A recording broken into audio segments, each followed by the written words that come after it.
Well, I'm here in the studio with former Detective Constable John Wedger of the Metropolitan Police.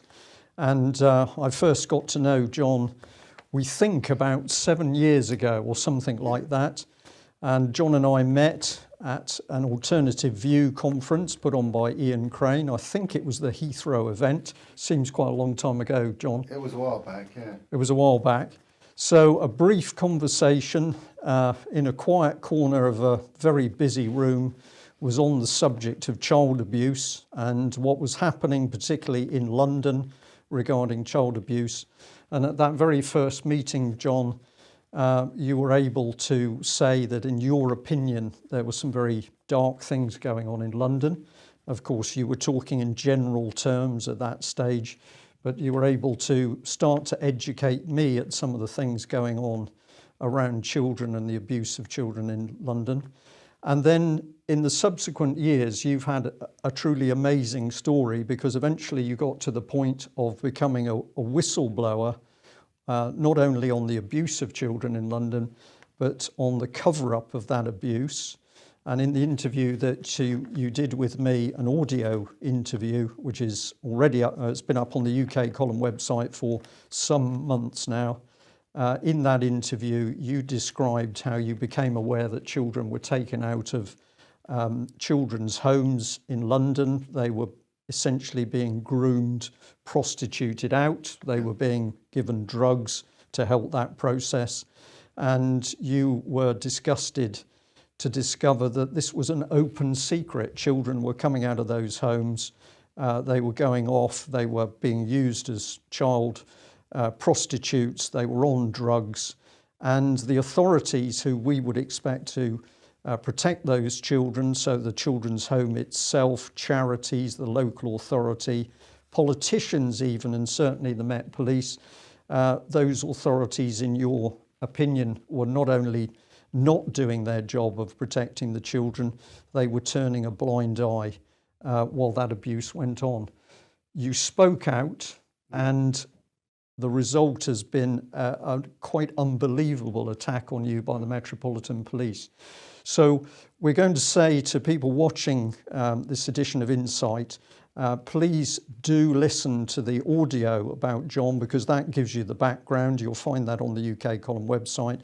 Tonight, it's huge pleasure to have John here with me in the studio. And what we're going to do is follow some of the subsequent events. So John, just very briefly, what happened from the time that you whistle blew on this really outrageous abuse of children in London? Oh, I mean, like I mentioned in our audio interview, I genuinely thought that as soon as I whistle blew that things would start going in the right direction. I thought I'd get the back in. I mean, as well, I mean, I'm coming forward in respect to some really, really horrendous and serious crimes. Having worked as an investigator for many years, and realised the protection that we would afford our victims, our informants and our witnesses of crime, I thought the same would be afforded to me. And it was the total opposite. Right. So you have described, and I remember this exceptionally well because I was shocked at what you were telling me. You talked about being threatened, basically, in a professional sense, and warned off within the Metropolitan Police for speaking out about what you knew. And ultimately it got to the stage where you realised you had to leave the police force. You were trying to retire, but they didn't, at that stage, they didn't want to let you go. They were stalling. And I believe they were bringing your professional conduct into question. Yeah, it's strange what happens, because I was also warned by other police whistleblowers that I was put in contact with.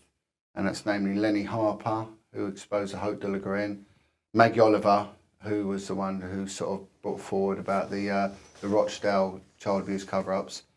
And they both said the same thing: look, they're going to come for you, and they'll come hard, and they did.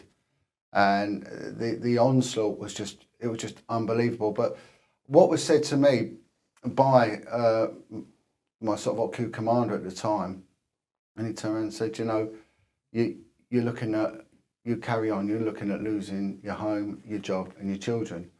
And as the years prevailed, you know, the next 3 years that I went through this campaign of bullying against me, There were Led by the Metropolitan Police. Yeah, solely led by the Met Police. The words were predictive because whoever was behind it, I nearly lost my home because my wages were stopped.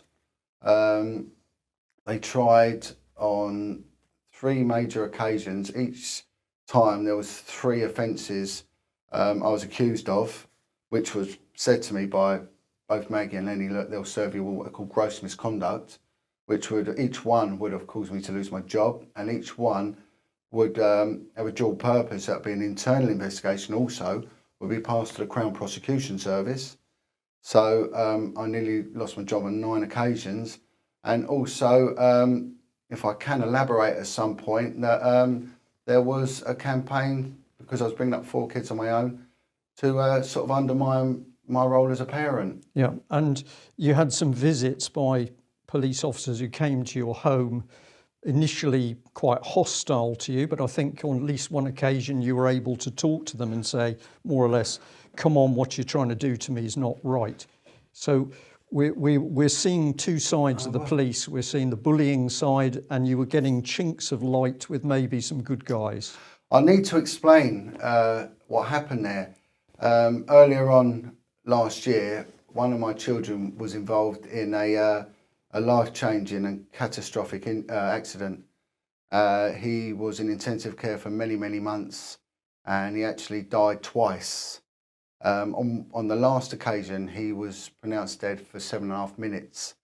I was called to the hospital, and I was actually met by a consultant who'd asked me my permission that if he doesn't pull through, because he was dead for so long, they believed he had brain damage and they couldn't ventilate him for a protracted period, would I consent to his life support being turned off? The Met Police had stopped paying me, and I had no money. I had at home a 16-year-old son, an 18-year-old son, and a 26-year-old son. My boy that was injured at the time was 21 years old, and I was sleeping in my car because he was in a specialist unit, which was many, many miles away, and I was by his side. And a colleague of mine, whilst I was at hospital, I was asked to attend an attendance management meeting as to why I wasn't returning to work, which they knew all about anyway, so it was a futile thing. And the person who went on my behalf turned around and explained to my senior management at the time, look, you need to know what's happened to John and what's happened to his son. You've got to help him, you know. And what happened to my colleague was that they served her with, they threatened to serve her, with misconduct papers for withholding information. And then that night, I actually returned home because I needed to change, I needed to sort things out. And I went home and I was met by 2 officers from the local constabulary, 2 detectives from the child abuse command there. And they wanted to interview my youngest son, who was 16. So he could independently live anyway. And he was being overlooked by a 26-year-old man, who was my oldest boy. And the allegation was of child abandonment. Right. But I spoke with the more senior of the 2 officers, and I said to him, you need to know my story. And when I told him, he turned around to me, and he was actually a good guy. He put his arm around me and said, listen, we've been lied to and you've been stitched up. Yeah. So for our audience, John, this is absolutely incredible. You are the man who has the bravery to stand up and speak out about the state, agents of the state, local authorities, politicians, the Metropolitan Police, charities, children's homes, covering up the abuse of children. You have the bravery to do that, and your reward by the system is to be attacked, and even to have your family threatened and your home threatened thereby. This is quite extraordinary. Now, we've got an eye on the clock, so we've got a lot to get through. But you did go to Mike Penning at one stage, who was the policing minister. Yep. A direct question, did he help you? Well, as I mentioned in our initial interview, I said that he was helping me. And what he did was he raised concerns to the Home Office, and he got the Home Office to instigate an independent inquiry. I was invited to the Home Office. I took along paperwork. I met with investigators from the Home Office, and there was an official handover. And at the time, I was a bit bemused because things weren't really moving. And I said, you know, maybe he might surprise me. I can't really see what he's doing at the moment, but he might surprise me. Now, what happened was the Home Office took my paperwork and never heard from them again. Even the contact number, I rang it relentlessly. They would never answer it. Now, later in last year, the end of 2017, I met again with Mike Penning. By this time, he'd been removed from his post as policing minister, and I gave him my update, and he turned around and he couldn't apologise anymore. He said, "I'm really sorry, I've let you down." But I had genuine belief that the Home Office were helping you. Right. I said they've done nothing right. So this is an important indication here. The indication is that the Home Office would do nothing. We can say that amongst many other people, the UK column wrote letters to the Home Office pointing out John's case, asking if there was going to be a proper investigation into what you were talking about. There was silence. So Mike Penning left his post. Nothing was done on the information. This is the common story with the British government, that when information on the abuse of children is put in, it goes remarkably quiet. But it was Brandon Lewis who took over from Mike Penning. And did you get the opportunity to talk to him? No. Well, UK column wrote an open letter to Mr. Mike Penning enclosing the audio video interview with John, and we asked Mr. Penning as to what, Brandon Lewis, what he was going to do with that information, and utter silence, no response. And it's remarkable that it's the very same MP, Brandon Lewis, who's now become chairman of the Tory party. So I'll leave our viewers and listeners to think about that. What about Nick Hurd? That's another name that's... Well, what's happened now is that there is a Tory MP called Andrew Bridgen, who's actually been campaigning on behalf of Mike Veal, the Chief Constable of Wiltshire, Right. who is doing the expose on Ted Heath. And he's approached me and he said, look, you know, this needs to be resolved. And on behalf of myself and Maggie Oliver, Andrew Bridgen wrote to Nick Hurd. Bear in mind, they're in the same party, and you know, there's only, I think, about 118 Tory MPs anyway, and wrote a lovely letter just saying these people need help, and suggested a change in the law where whistleblowers, police whistleblowers, are protected by some form of like ombudsman separate from the system. Yeah. And that any interference with a whistleblower constitutes a criminal offence. Well, can I just interject there? Is that interesting, isn't it? You're reporting a crime, you're reporting a serious crime, which was the abuse of children, prostitution, drugs, underage sex, death of children. That's criminal. You know, you are reporting criminal crimes, and nothing is done. And yet we're now having to produce a system to protect the whistleblower who reports the criminal activity. This is common sense on its head, or it's a deliberate attempt, in my opinion, to protect people who are abusing children. Well, the other paradox to this is that we approached all the other agencies, the HMIC, the Inspectorate Constabularies, who said we can't interfere.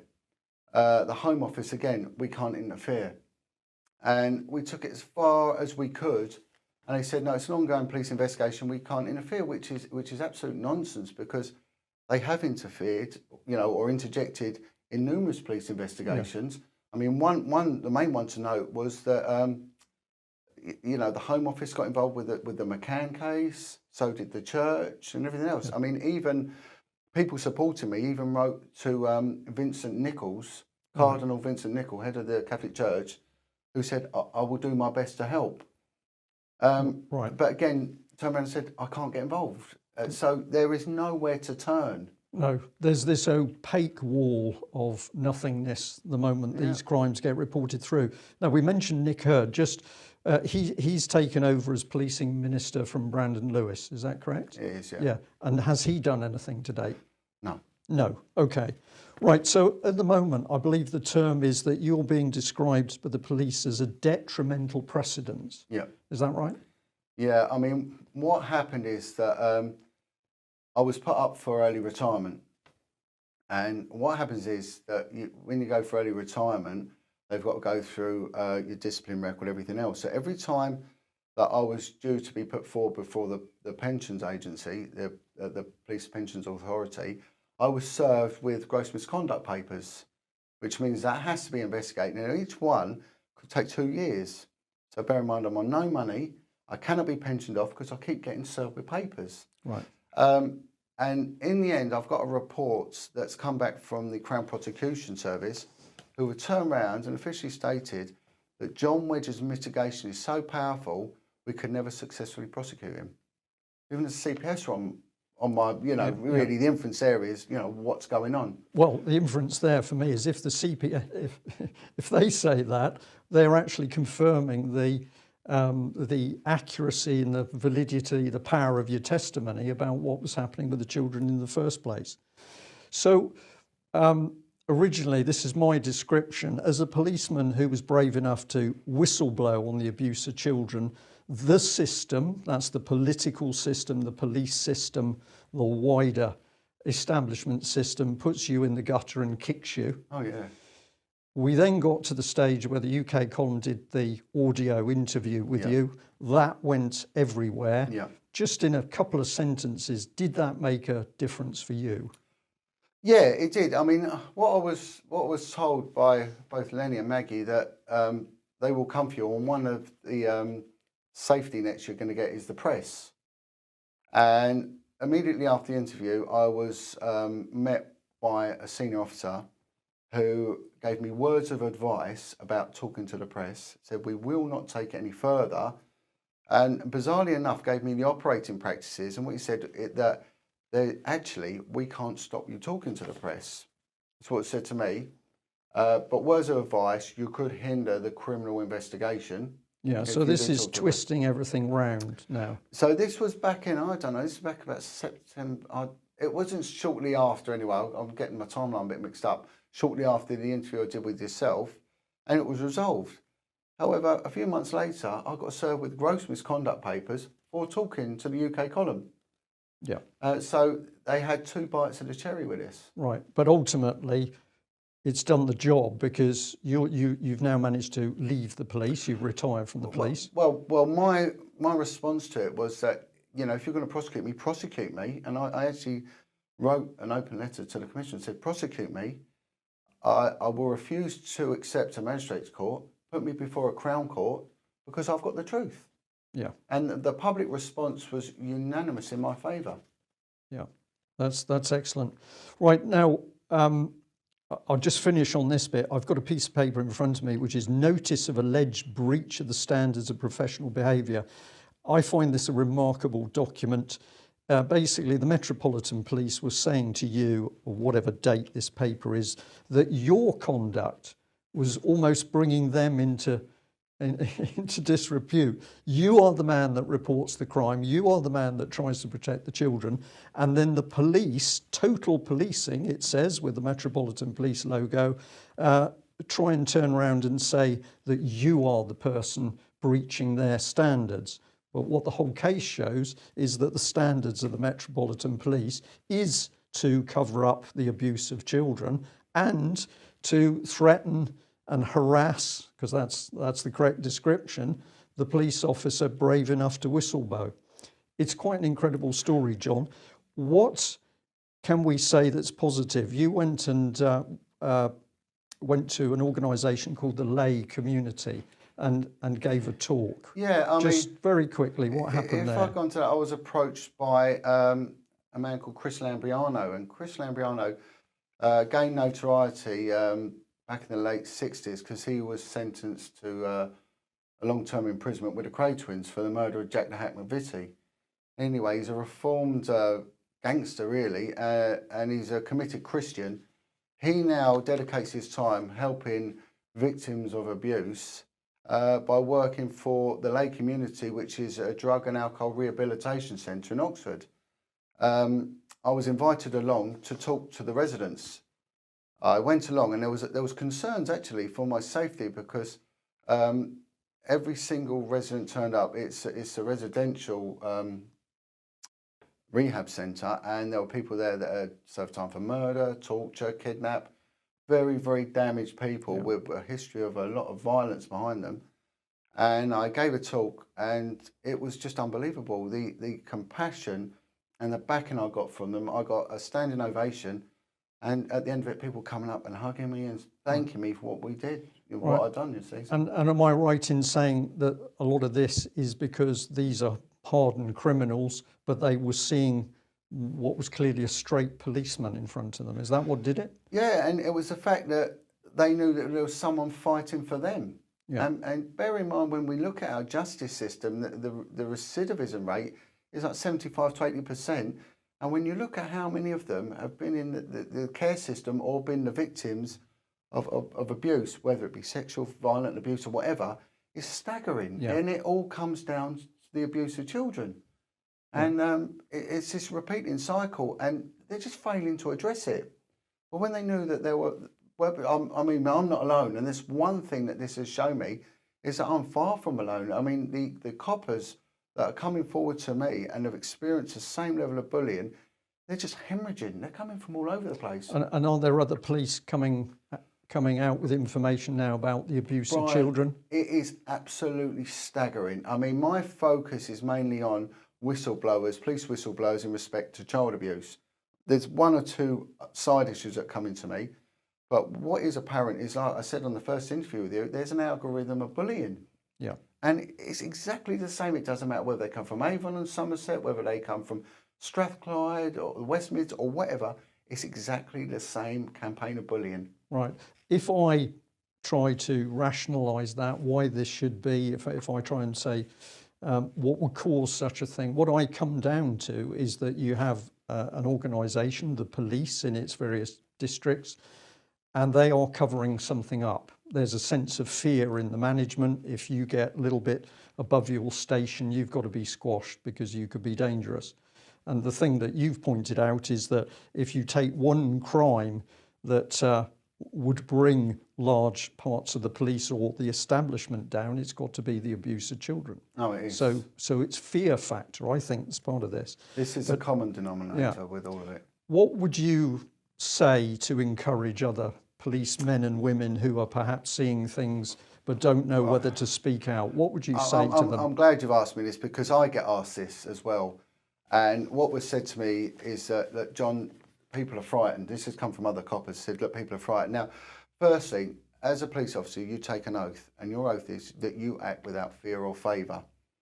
And I say, where does the fear really lie? You've got a duty in office, and you've got a moral duty as well, because we're talking about the most vulnerable in a society, which is the children. And the fear for me, it lies with, not with what I've done or what they should be doing. The real fear, for example, it's that poor little kid in a kid's home, in the middle of the night, is getting that blanket taken from over him. That's where the fear lies. I mean, what the police do, okay, it's a bit destabilising and it's a huge inconvenience, but you've got an oath to act without fear or favour. Yeah. And I say, do the right thing. Do the right thing, because anyone who attacks you for doing it, that's a criminal act, not what you're doing. And ultimately, this is something you've got to deal with inside yourself. Your conscience said, I can't carry on without speaking out on this. Brian, if I may quote Edmund Blake, and he made quite a profound statement. He said, in order for the triumph of evil, it takes but for good men to do nothing. Yeah. And that is it in a nutshell. And I'm not in a game. To do nothing is not an option. We do nothing, children continue to be hurt. Yeah. We have to do something. And that's all of us. That's not just the police. That's all of us who know. That's all of us who understand. And that's, of course, all the members of our audience that understand. It's not enough to watch a programme like this to hear the truth about what's going on.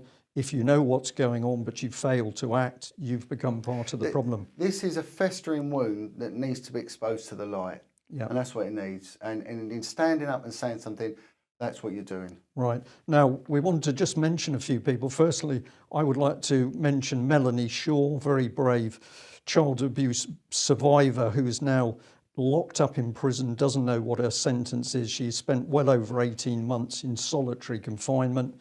I could do a whole programme on Melanie. We haven't got time for that. But also you've been working very closely with Bill Maloney, Yeah. who of course is an extraordinary child abuse campaigner. And that led you to the Shirley Oaks case. Yeah. Just give us 30 seconds on why that case is so important. Yeah, but Bill has been an inspiration for me throughout, and he's been a tremendous companion. Bill himself was in this children's home, which is in South London, and it was organised by Lambeth Council. The Shirley Oaks survivors have really brought themselves together.